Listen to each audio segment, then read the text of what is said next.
Triomphe Congo TV est une chaîne d'analyse politique, économique, sociale et culturelle. Congolais de partout, aimez votre chaîne, abonnez-vous, likez et activez la notification. Vous voulez la bonne information?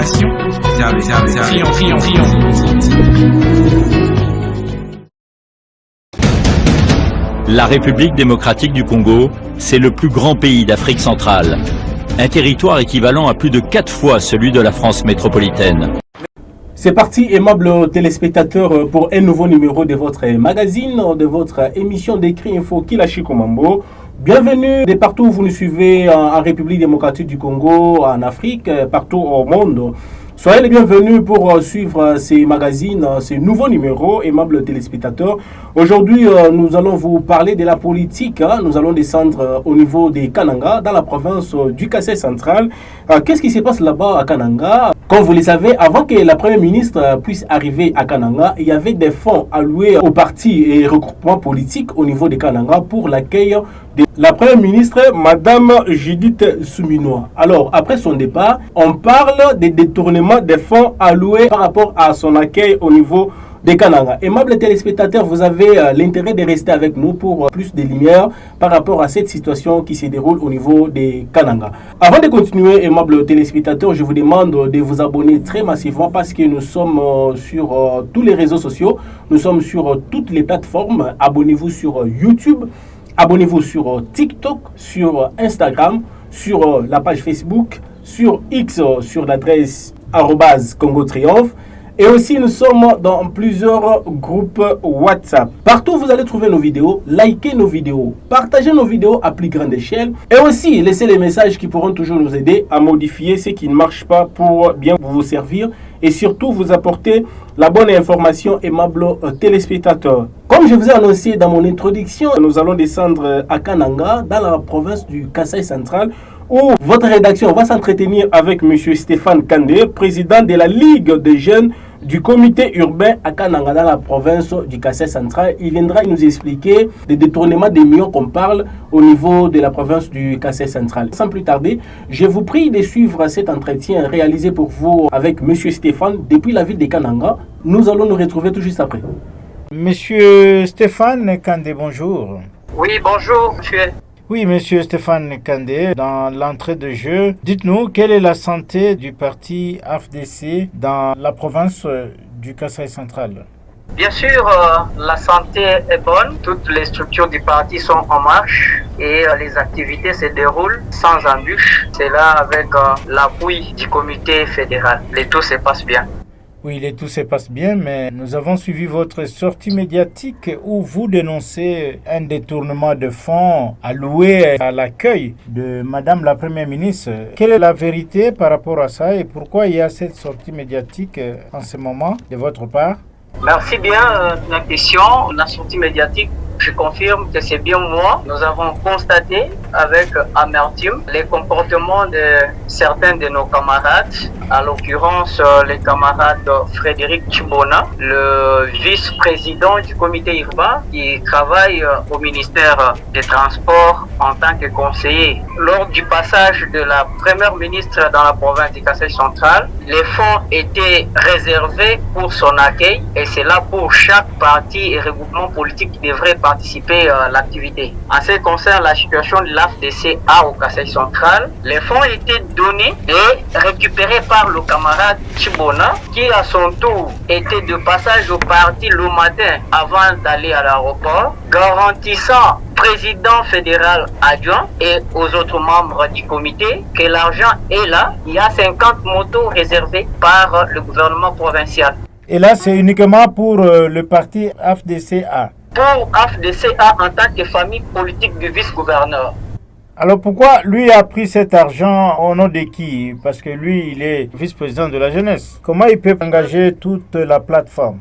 Oui, je vais vous dire que depuis un certain temps, au Kasaï central, il y a en quelque sorte un bras de fer entre ceux qui ont des postes politiques au niveau du gouvernement et la fédération. Il y a eu des problèmes créés par le vice-gouverneur qui ne supportent pas la présence du fédéral ici, qui ne reconnaît pas son existence en fait. Ils avaient tenté de créer un comité de crise où ils tenaient à tout prix placer M. Tshibona en tant que président fédéral. Et cela a été interdit par l'autorité morale lui-même, le deuxième vice-président du Sénat, le professeur Modeste Bati, qui avait interdit ce mouvement-là, vu que la procédure était biaisée et tout ce qu'il faisait, ce n'était pas dans l'intérêt pour les comptes du parti. C'est celui-là qui bénéficie de tous les intérêts du parti. Et si vous avez suivi dans cette sortie médiatique-là, nous avons encore mis en cause le vice-gouverneur qui, depuis une année maintenant qu'il est à la tête de la province, en tant que vice-gouverneur,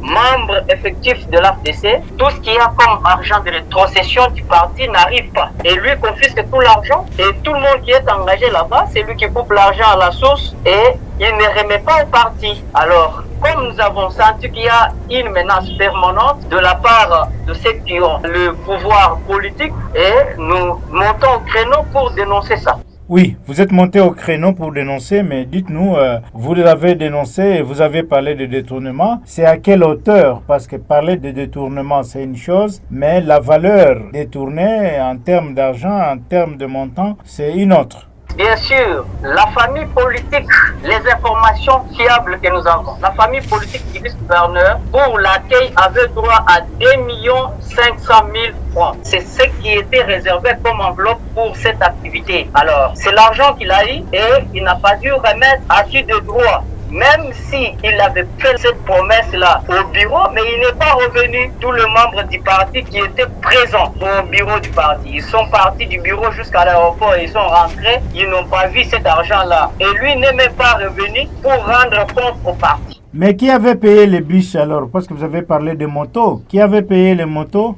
Je dis bien, les motos, c'est lui qui est venu faire la promesse. Il n'est pas revenu, on n'a pas vu les 50 motos qu'il avait dit. Il avait dit qu'il y avait 50 motos disponibles, mais les 50 motos ne sont pas arrivées à la fédération. Les membres ont été pris en charge par la fédération pour le transport du parti jusqu'à l'aéroport. Et maintenant, la suite de ces dossiers, c'est quoi? Après votre dénonciation, quelle est la suite? D'après nous, nous attendons que l'argent détourné soit restitué au parti pour que tous les membres qui avaient pris part à l'accueil soient bénéficiaires de ce qui leur revient. C'est ça notre recommandation, et ce que nous voulons. Les gens ne pouvaient pas être pris en otage et c'est quelqu'un autre qui prend l'argent et utilise. Ils ne pouvaient pas prendre l'argent destiné au transport de membres du parti pour utiliser à d'autres fins qui ne concernent pas le parti. Mais maintenant, M. Stéphane Kandé, avec tout ce que les téléspectateurs sont en train de suivre, vous conviendrez avec moi qu'il y a du désordre dans votre parti FDC au niveau du Kasaï central et que ça demande qu'il y ait quand même des changements, n'est-ce pas? Au niveau du Kasaï central, je ne dis pas qu'il y a le désordre. Il y a les gens qui pensent qu'il faut utiliser le pouvoir politique qu'ils ont pour manipuler ceux qui gèrent les partis au quotidien. Donc il n'y a pas de désordre parce qu'au sein du parti, toutes les structures respectent la hiérarchie. Il n'y a que les gens qui, pour leurs intérêts égoïstes, préfèrent créer du désordre, mais le désordre n'est pas là. Si on dénonce les détournements, il fallait qu'on parle même d'un vice-président fédéral dans ces dossiers. Mais malheureusement, c'est un vice-président du comité urbain qui se présente au nom du parti avec la complicité du vice-gouverneur et ils commettent des choses comme ça. Nous ne pouvons pas dire qu'il y a du désordre pour ça. Donc le vice-gouverneur est complice de beaucoup de choses dans la gestion au quotidien de votre parti politique. Bien sûr, j'ai bien parlé, je dis, le vice-gouverneur a d'abord commencé par confisquer l'argent des rétrocessions. Tout le parti politique fonctionne avec les cotisations de leurs membres. Et quand quelqu'un a un poste de responsabilité au nom du parti, il est redevable au parti. Mais ici, au Conseil central, le droit du parti sont confisqués par le vice-gouverneur. Il ne remet rien. Alors c'est à cause de ça qu'il préfère avoir quelqu'un de son obédience à la tête de la fédération pour accomplir tout ce qu'il a comme mission. Mais dernièrement, il y avait votre autorité morale qui est descendue sur place à Kananga. Est-ce que vous lui avez fait part de cette situation? Non, non, à Kananga, l'autorité morale n'y a jamais été. Il n'y a que d'autres membres qui sont au courant et qui ont déjà porté toutes ces difficultés. C'est déjà au niveau du directoire national parce que si l'autorité morale n'était pas informée ou n'était pas au courant de tout ce qui se passe, aujourd'hui, on n'aurait pas le fédéral que lui-même a nommé. C'était un comité de crise qui devait être mis en place. C'est Tchibonala qui était déjà opposé pour qu'il soit président fédéral du comité de crise par le vice-gouverneur.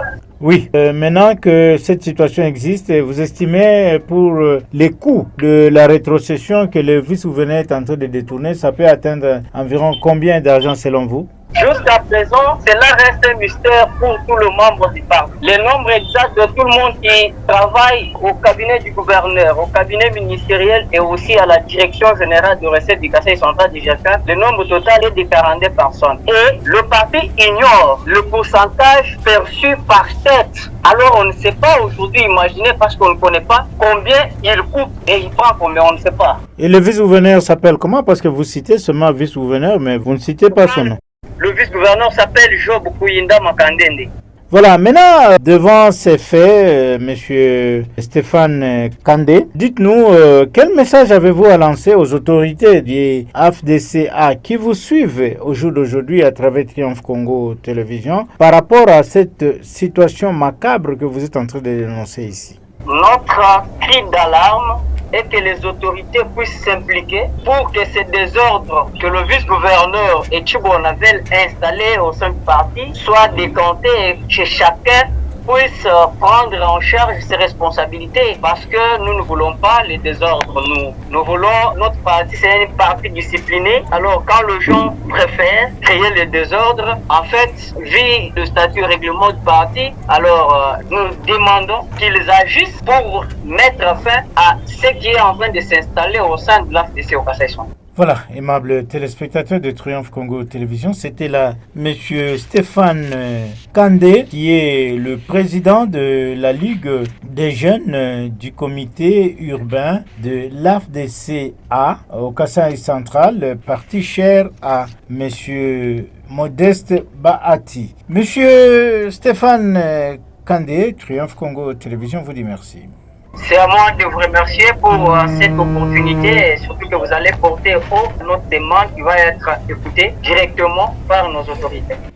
De retour sur ce plateau, aimables téléspectateurs, vous avez très bien suivi toutes les explications du monsieur Stéphane Kandé, président de la Ligue des jeunes du comité urbain à Kananga, dans la province du Kassai central. Nous vous promettons, aimables téléspectateurs, au prochain numéro d'Écrit Info Kila Chikumambo, les droits de réponse du vice-gouverneur Job Kuyindama au niveau de la province du Kassai central à Kananga. Il viendra aussi pour nous expliquer tout ce qui se passe par rapport à ces problèmes de détournement au niveau du parti politique AFDCA, parti cher à l'honorable Bahati Lukubo, au niveau du Kassai central. Très heureux, aimables téléspectateurs.